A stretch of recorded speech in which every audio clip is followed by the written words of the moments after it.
I'm really, really honored and excited to have the opportunity to talk to you all about sign languages in Guyana.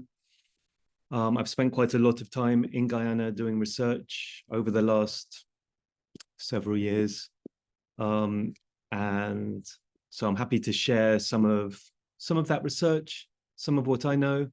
I'm also very, very happy and looking forward to chatting with everybody. It might well be that some of you all have your own knowledge and your own connections, and you know plenty of things that I don't know. Or all of you will know more about Guyana than I know as an outsider already. So looking forward to chatting, question and answer, and all of that, and I'll try to leave plenty of time for that. Let me start by saying, first of all, that Guyana certainly has lots of different sign languages, has many different sign languages. I can't say how many different sign languages because although I've been doing research in Guyana, amongst other places, for quite a long time, I've only been to certain parts of the country to do that research. And I've heard about many situations in other parts, but I haven't had the time to go there. If anybody in the class is interested about this topic and excited about this topic, it would be wonderful to have you all go out and do your own research and find out your own things and document what you find, what you know as well. That would be wonderful. I have a map here. Hopefully everyone can see my slides and can hear me okay. You put your hand up or send a message in the chat if you're having trouble. But I'll tell you a little bit about sign language in Georgetown, in a small community near Tabatika, and in a few communities in the south, in South Rupununi, in the Wapichamwizi area. In addition to those different ways of signing, I do know that there's influences from outside of Guyana. American Sign Language is used in Guyana.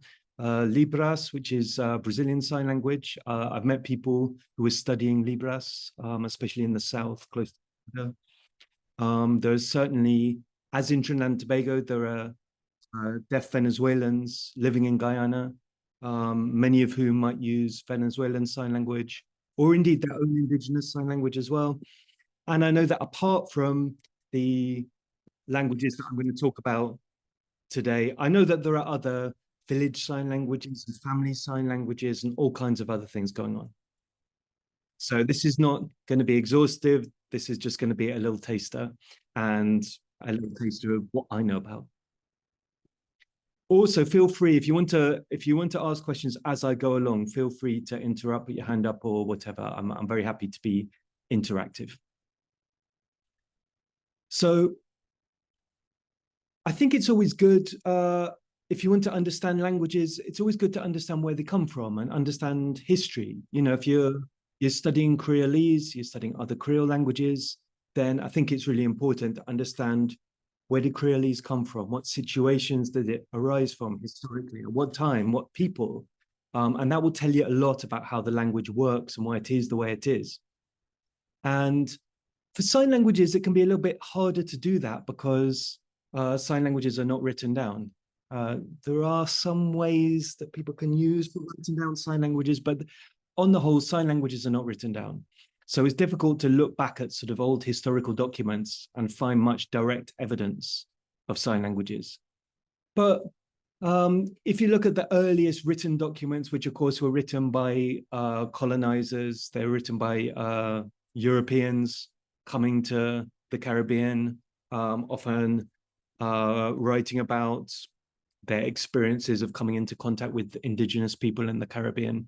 If you look at those, you find that there are many, many examples of those people saying that indigenous people in Guyana signed, not just deaf people, but hearing people. So I've got a couple of quotes from those kinds of sources. So the first one on the left of the slide there, that's from 1655. And this is a French person writing about his experience of being in contact with colonial people. And he said that The Kalinya use gestures to express what they want to say, treating and conferring with each other without their being deaf and mute. So what he's saying is that he observed it was very common for hearing Kalinya people to sign and gesture to each other. And he observed particularly people would, when they were talking about numbers, they would often not use their voice, but use their hands and use their bodies to discuss numbers. Even though, as he said, it's not that people didn't have words for numbers or whatever, they just chose to sign. And that's quite a common thing. In North America, we know that there was a sign language shared by indigenous people right across huge parts of North America. And I think it's very likely that the same was true in the Caribbean and in South America as well, amongst indigenous people. And not only that, but there's some indication that the signing that you find in Guyana today is connected to that tradition. So some of the indigenous communities, I've done some research, you see signs that resemble the descriptions that you find in those old European sources. So an example of that, you can see on the right of your slide, another quote taken from a book. And one of these people wrote that to express months, natives used an iconic gesture for moon by forming a crescent shape with the thumb and the index, move that across the sky. So the thumb and the index forming a crescent shape and then moving that like that to refer to months. And I've got a little clip on the slide here that I'm going to play. This is Jennifer, who is Kalinya herself. She's deaf. She comes from a community in which just about everybody signs. And when I play the video, look out and you'll be able to see that she's making a sign that looks exactly like that description. So I'll play it now. It might be jumpy. Tell me if you want me to play it again.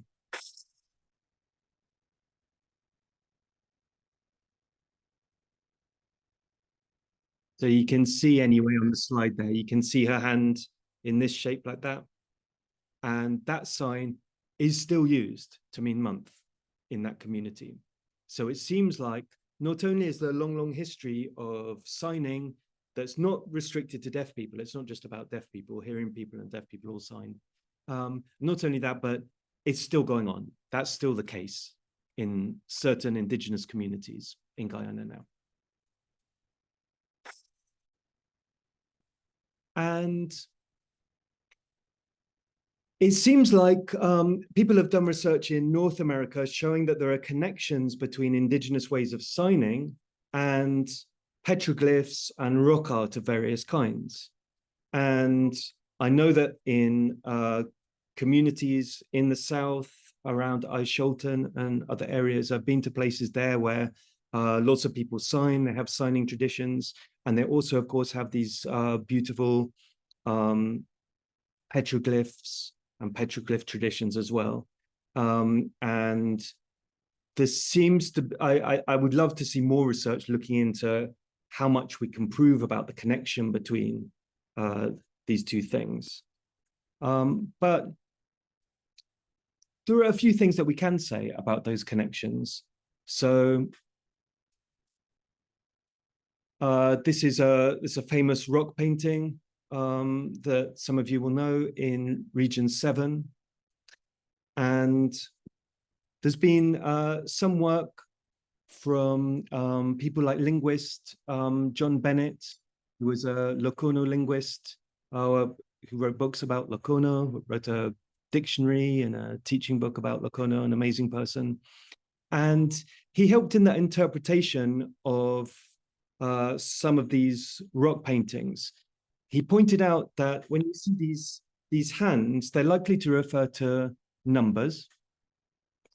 And there are certain other images here that might also be connected to hands and gestures and counting and that kind of thing. He pointed out specifically that if you look at spoken languages like Lokono or Kalinya or Warao, the word they have in all those different languages, they're all different from each other, but what they have in common is the word for 5 is the same as the word for hand, or is connected to the word for a hand. The word for 20 then will often will be connected to the word for person. So the word for person in Kalinia is Kalinia, and that's also the word for 20. And you can see a connection between the rock art and between these counting systems. So the hands represent the number 5, the figures represent 20, and that can help you to understand what's going on with some of the indigenous art and petroglyphs and that kind of thing. And it supports the idea from that source that there is this long tradition of signing, especially rich in areas like numbers and counting, and that tradition is linked to ways of representing signs as well. So that's the first thing I want to say, is that there's this long and rich tradition of signing in Guyana, in the indigenous communities in particular. Now, I'll give you some examples of some specific communities where I've done a bit of research. So the first place I want to talk about is a small village called Falmouth, which is just across the river from Bartica. That's the village that Jennifer, who I showed you before on that on the earlier slide, she was signing, and she was using that sign that can refer to month. She comes from there, and most of the people who live in Falmouth are Kalinia people who moved there from Arakaka up in the northwest, where you might associate more with the Kalinia people. And they moved to Falmouth and settled there a few decades ago. And in that community, they have hereditary deafness, they have genetic deafness. So there's lots of deaf people. Deafness runs in families. So Jennifer, for example, has 2 deaf kids, several deaf siblings. Her mum's deaf, her aunt was deaf, got a deaf grandfather. So there's a lot of deaf people there. And there are also all of the hearing people there also sign. Just about everybody in Falmouth signs. It's just normal to sign. And their sign language is unique to them, as far as I know. It's certainly not influenced by international sign languages or anything like that. It's an indigenous tradition that is perhaps specific to the Kalinia people, perhaps specific to this particular village. And I'll show you a few short clips of people signing using this language. So the first clip here, this is in Falmouth, and this is Jennifer's late grandfather. And he's talking a little bit about his life growing up in the Northwest. Wow, you're in Arakaka now, wonderful. Okay, I'm gonna play the video.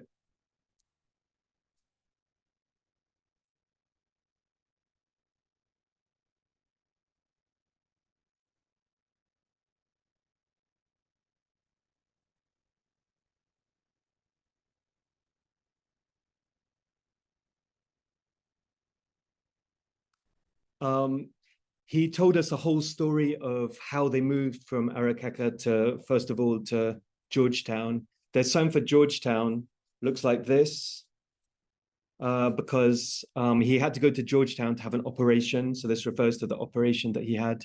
And he had to go to Georgetown because that's where the hospital was. That's where he could have the operation.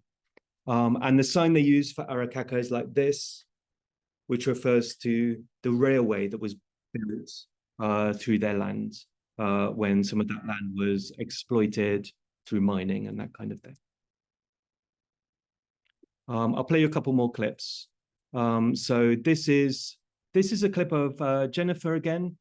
She's talking to my friend and colleague Ian, and she's talking about how somebody came to their village using American Sign Language and tried to give her a name sign using American Sign Language. And she's talking about how she felt about that.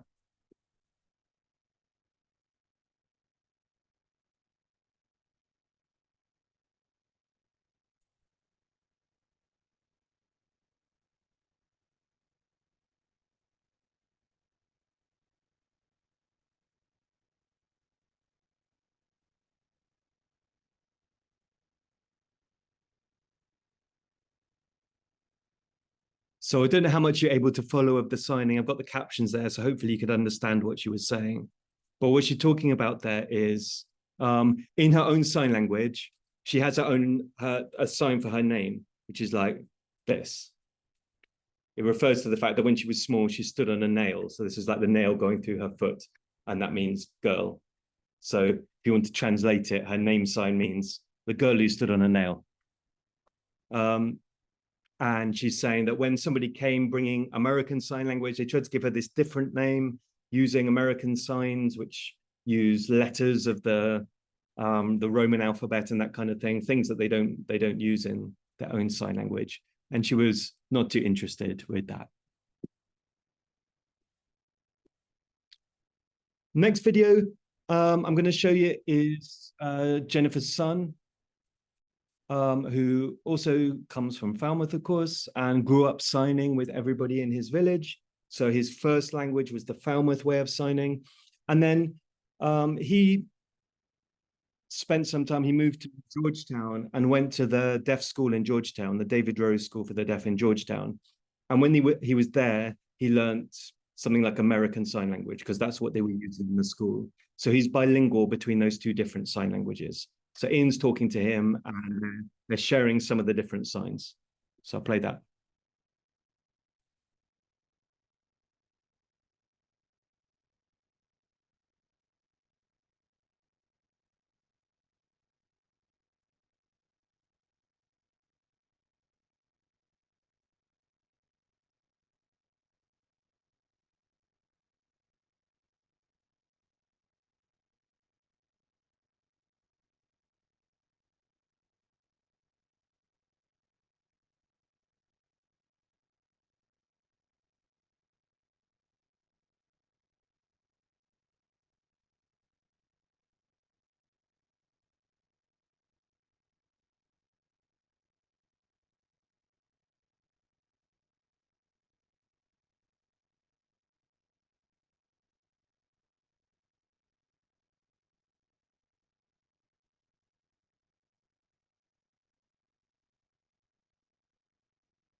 Okay.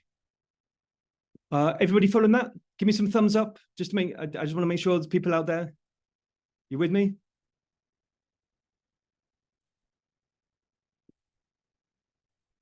Okay, I've seen one thumbs up. I'll take that. Okay, I've seen more. Okay, thank you. Good. All right, all right. So that's I see a hand up. Yes, go ahead. Is that a question? Sorry, it was a mistake. Say again. It was a mistake. I'm sorry. Okay, no problem, no problem. All right. Okay, so that's up in Antarctica. I'll show you just a little bit from the south in South Rupununi, mostly in Wapacham villages in that region. I've been there a couple of times, and there are deaf people. I know that there are deaf people living in many of the different villages all around that region, especially in the Wapacham villages. And it seems that deafness is quite common, it's quite normal, and that it has been for generations. It's been normal for quite a long time for there to be deaf people around. And that's true in most places, to be honest. Deafness is not an unusual thing, especially in smaller communities.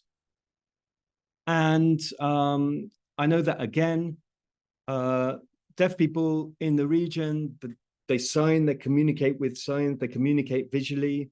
And I met a fair number of hearing people who also sign. It's normal for them to sign. It's a normal way of communicating.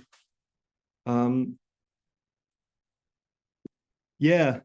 So I'm seeing the comment that, from Kanisha saying that, sign language the American way, so this is new to you. Well, great. I'm glad that it's new. I'm glad it's not, I'm not telling you things you don't already know. And yeah, I mean, people, for reasons we could talk about, American Sign Language is often used as the language was often imported to places all around the Caribbean. It happened in Trinidad and Tobago, it happened in Guyana, happened all over the place as well. But I think it's really important that we know about the indigenous traditions that already exist here. And it's not just Guyana. I mean, other places around the Caribbean, you find the same thing. Like, we have our own ways of signing. We have our own sign language traditions that go back before anyone brought American Sign Language here. I'll show you just a little clip.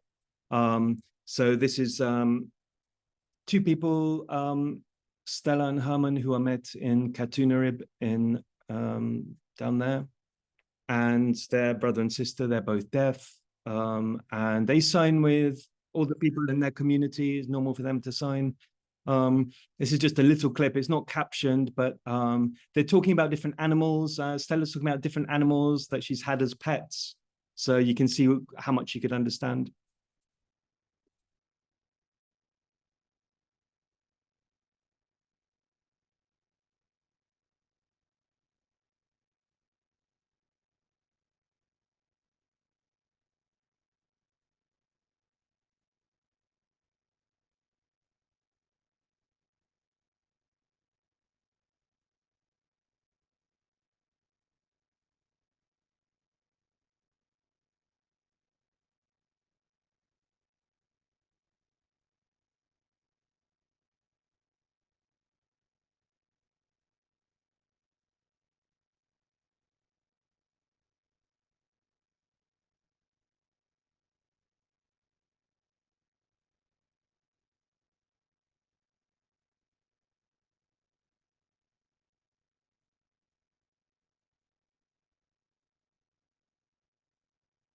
So I don't know how much you all could understand.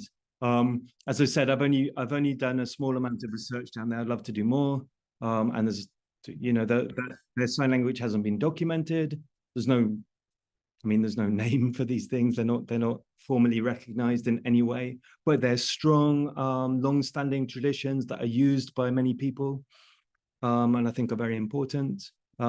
She used signs to talk about anteater there. That was one of the signs, was like this, and then the kind of the big bushy tail.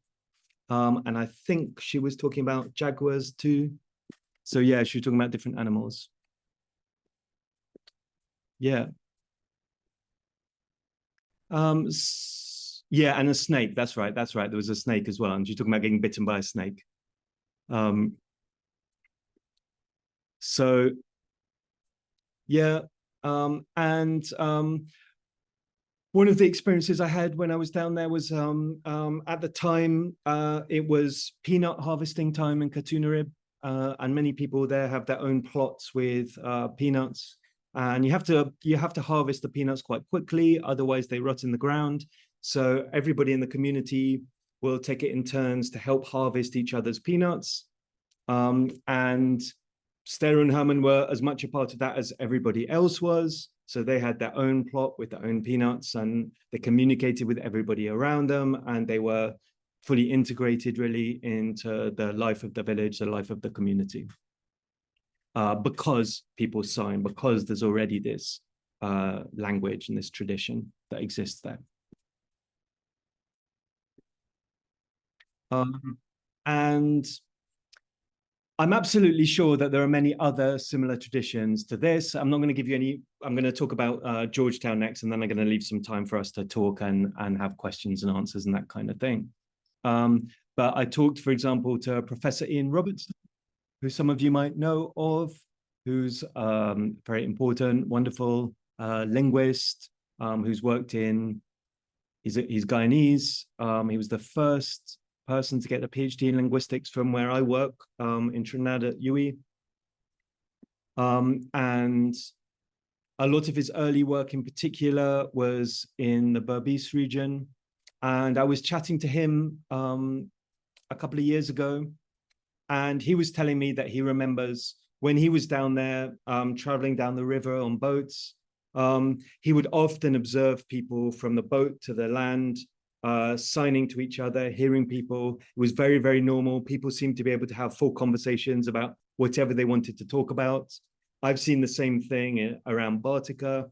You know, when you're on a boat and you want to communicate with somebody on the shore, it might be quite difficult to shout and get your voice to carry sufficiently, especially if you're quite far, and especially if you have an outboard motor, it'd be too noisy to do that. But if you sign to them, it could be quite easy to communicate. And I think that that's likely a very common phenomenon that you find in all kinds of different communities around Guyana.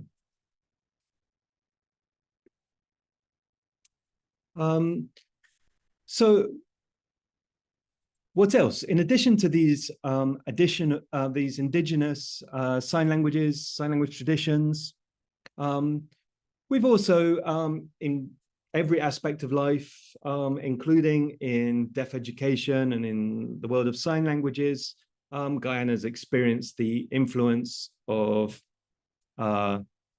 colonization and colonizers, and first the British, and latterly the influence from the United States. So this slide here shows a picture of a man called Reverend Frederick Gilby, who was an Anglican priest from England. His mum and dad were actually deaf, so he grew up signing British Sign Language, a totally different tradition there.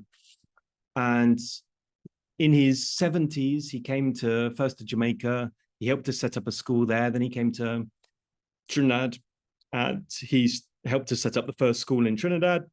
And then he went to Guyana. And he didn't stay very long in Guyana because his wife was traveling with him, and his wife actually died in Guyana. So he went back home afterwards before he was able to set up a school.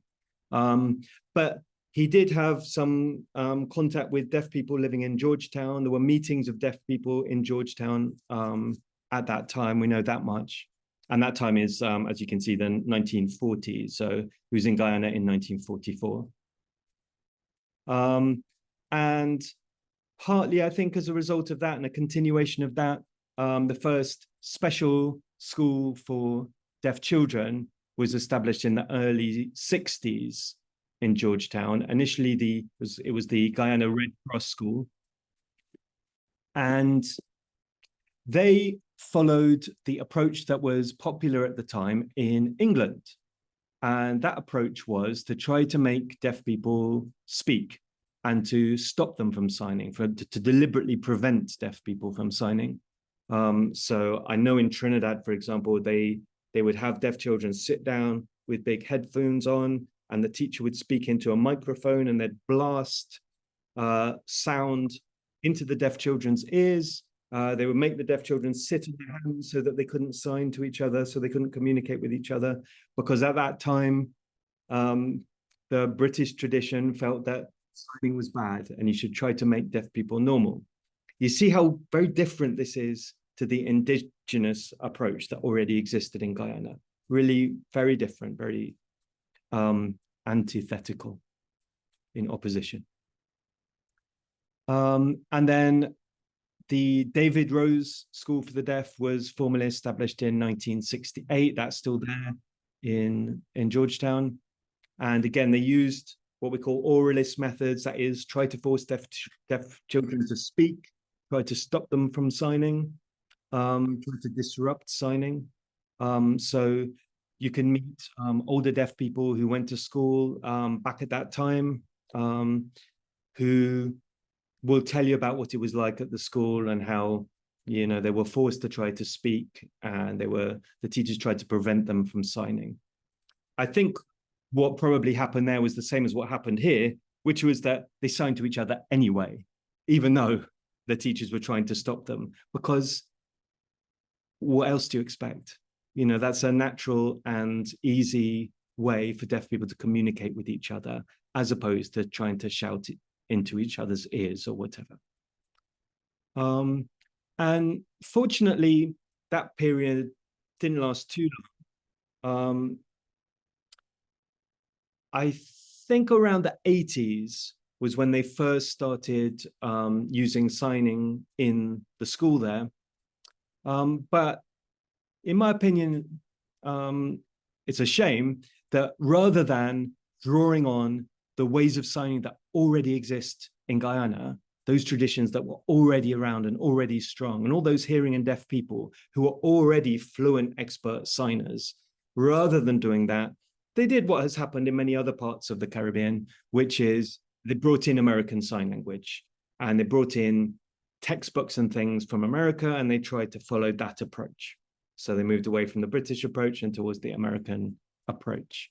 So they used something like American Sign Language. You know, someone was mentioning in the chat that they'd learned the American way of signing. So that's where that started. And signing, there's something called Signing Exact English. If anyone's interested, I can answer more questions about what all of that means exactly. But basically, the important thing is you had this imported approach that was used in the school, using foreign ways of communicating, foreign ways of signing. And this is Tracy Chumley, who is the first deaf teacher to work at the David Rose School for the Deaf. She's an amazing person, leader in the deaf community in Guyana. She has a master's degree. She went away to the US to study and got a master's degree. And she's come back in recent years to give back to the Guyanese deaf community, and she teaches in the school. And in this short clip, she's talking about the challenges of creating local resources. I was asking her about, in the school, do you have, you have Guyanese resources? You have all these ways of signing that come from Guyana. Do you have Guyanese resources? And she said, no, we use American resources, American books and videos and all of that. And that's what we use to teach. And I asked her why, and this is what she said.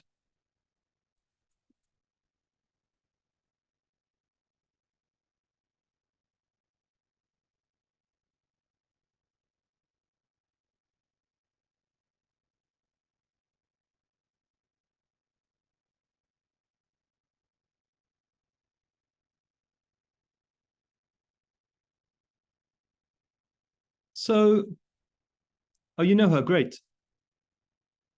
Yeah, yeah, a number, hi, Kanisha. Yeah, thank you for mentioning additional information there in the chat. And there are a number of other small little schools that were set up in different places as well at different times. I mentioned David Rose because it's the biggest one, and it was a big source of influence from American Sign Language. That was one of the reasons why that has spread in Guyana in more recent years.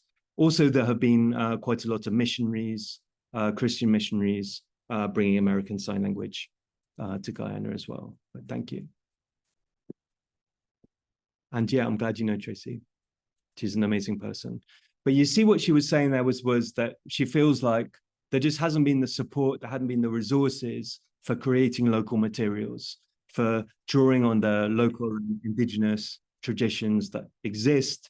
And so they go with the American Sign Language stuff because that seems to be the easier thing.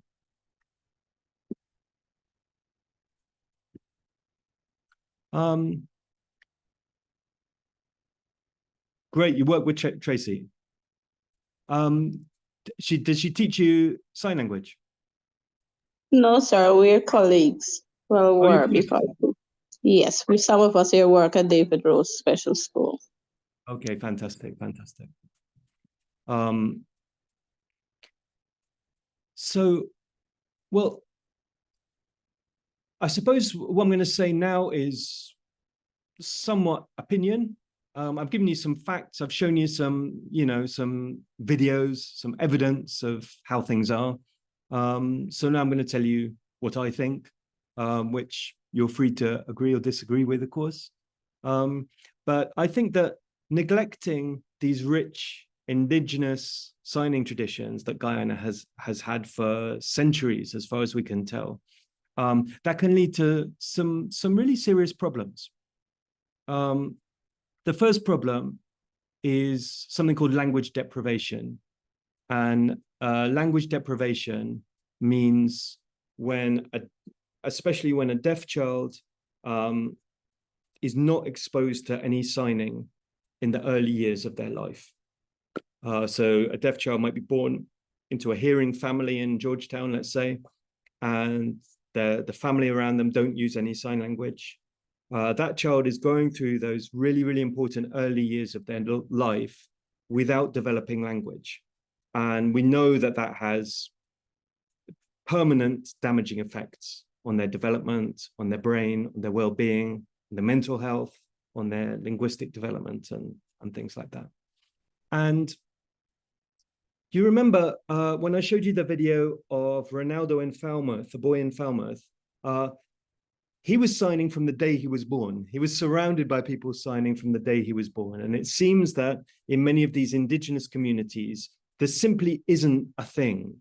There isn't language deprivation.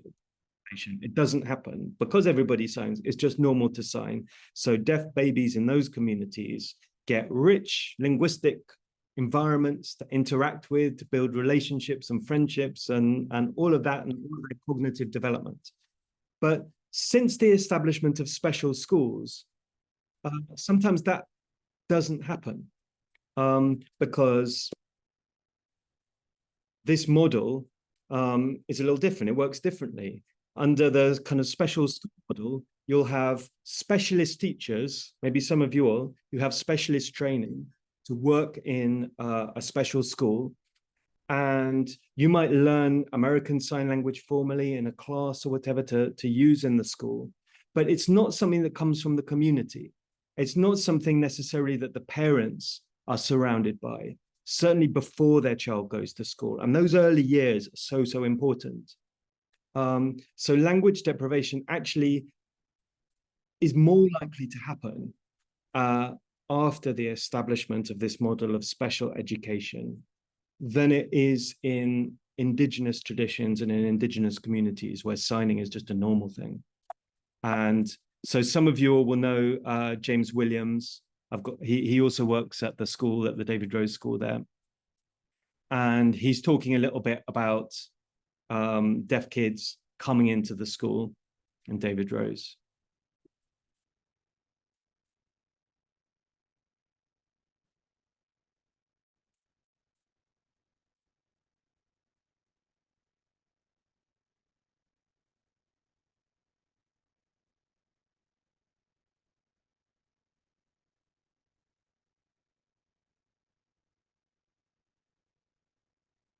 Okay, so as you can see, what he was saying there is that it's very common for deaf kids coming into the school to not sign at all.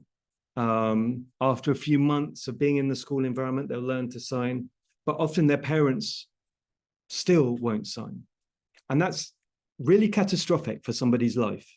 To be deprived of language for 2, 3, 4 years, the first years of your life, is a disaster for you.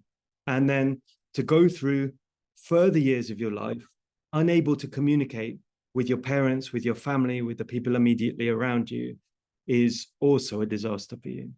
So this is something that really is in contrast to the situation in places like Falmouth, where that doesn't happen, where deaf kids grow up around hearing and deaf people who all sign.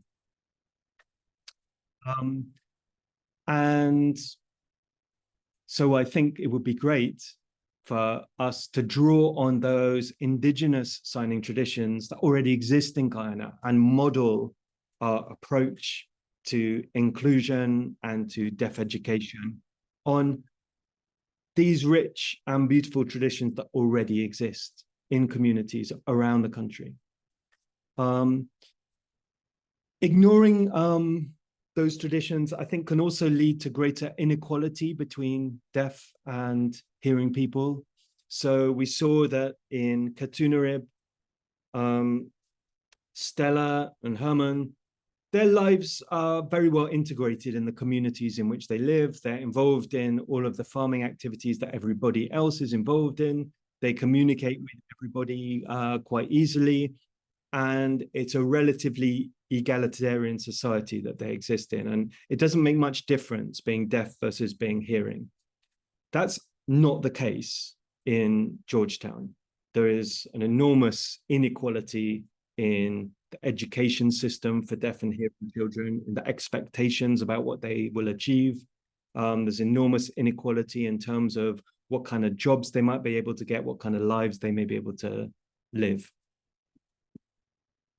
And then there are all kinds of other human rights issues. I'll just mention a couple of situations that I observed whilst doing research. So I remember in Falmouth, one of the deaf people from Falmouth, whilst we were there, was very sick, and she had to go to the hospital in Bartica, across the river in Bartica. And whilst everybody in Falmouth signs, in the hospital in Bartica, people come from other places and they don't sign. And so while she was in hospital, she was not able to communicate with the nurses and the doctors, and her family didn't really know what was going on. They didn't really know what was wrong with her. And of course, that's not fair. That's as a breach of her basic rights. And it's very dangerous as well. You know, people die because of that. Another situation that happened was there was a girl from the community who needed to go to the police station to report something that had happened to her. And she went to the police station again in Bartica with a hearing person from the village who signed. And I remember that the police told them, no, we can't take this person to be her interpreter. We need a formal interpreter with a certificate from Georgetown, you know, one of the people on the TV. But those people don't know Falmouth Sign Language. They don't know how to sign like that. This language hasn't been documented. There are no resources. Those people are not learning this way of signing. So not only was this blocking this young woman's ability to communicate in a very important moment in her life, but in the attempt to be more progressive and more enlightened about the rights of deaf people and saying you need a proper interpreter from town, there's actually a kind of misunderstanding going on there, where you need actually a person who is fluent in the sign language of the community, and you already have people like that, and they've already been signing their whole lives. So those are examples of what I mean by the other kinds of human rights issues that can happen when indigenous signing traditions are neglected, ignored.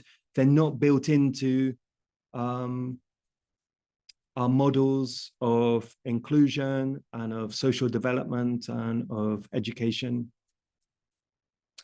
I mean, also in Falmouth, people who didn't sign in Falmouth were often the teachers in the schools. The teachers sometimes will come from other communities, so they didn't grow up signing. So in the schools, they wouldn't sign. And so the deaf children were left out specifically at school, although they could communicate outside of them. And then I think more broadly, neglecting these traditions results in some of them disappearing, results in the loss of language and culture and history and indigenous ideas about what it means to be deaf, what it means to be inclusive, what it means to be disabled. And I think sometimes we make a mistake when we replace those existing indigenous ideas with imported ideas from the US, because we think that they must be more developed up there. They must know what they're doing up there. I think that we already have that knowledge down here, and that knowledge that we have down here is appropriate to the communities that already exist down here. And we're better off building from that than we are trying to import something. When I talk about the loss of language and culture and history, whilst I've been working in Falmouth and documenting some of their language and the different signs that they have, one of the things that's very obvious is they have this rich vocabulary for the natural world, signs for every kind of fish and animal and tree and all of that that already exists, which of course American Sign Language doesn't have. American Sign Language doesn't have existing signs for Guyanese fish and Guyanese trees and Guyanese food and all of those things. So we shouldn't lose those things. We should document and hold on to and treasure them, I think. But I'll just show you a couple of examples of signs for different kinds of fish.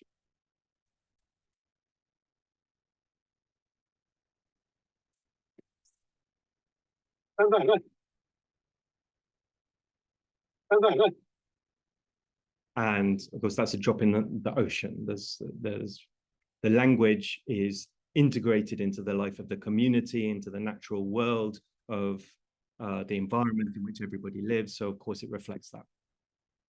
So we don't want to lose these things. They're precious, they're valuable, they're very important.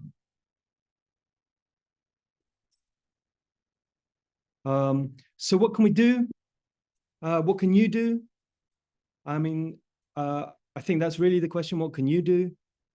This kind of work has to come from Guyanese people. You don't really need foreigners like me coming in who only have a basic knowledge and understanding of Guyana compared to somebody who grow up in these communities, grow up in Guyana, understands more than I do. But what I would suggest we can do, you can do, is to work on documenting these languages, documenting these traditions, recording, making those resources. Tracy was talking about the fact that, well, we don't have people, we don't have the money and the time and the illustrators to create resources, but it's not that hard. It's not that difficult to do. We made a little booklet with signs from Falmouth in it. You make a recording like this. You find someone who can do illustrations, get them to do some illustrations, put them together in a book, and there you have something. And that can be the first step towards recognizing that language. And that can be the first step towards building on it, incorporating it, drawing on that wonderful resource that already exists in the community when it comes to education and what have you. We can start teaching these languages as well. So you don't need to just learn American Sign Language, you can learn Falmouth Sign Language. And this year in July, for the first time ever, I think, we had a Falmouth Sign Language workshop here in Trinidad because Ronaldo was here in Trinidad, staying here for a few months. And he was an incredible teacher, and he did an incredible workshop teaching his language for the first time. And we have all of these brilliant people, brilliant deaf people from these communities who have this deep knowledge that we can be drawing on, could be supporting them to teach us and designing our inclusion and our education systems around their knowledge.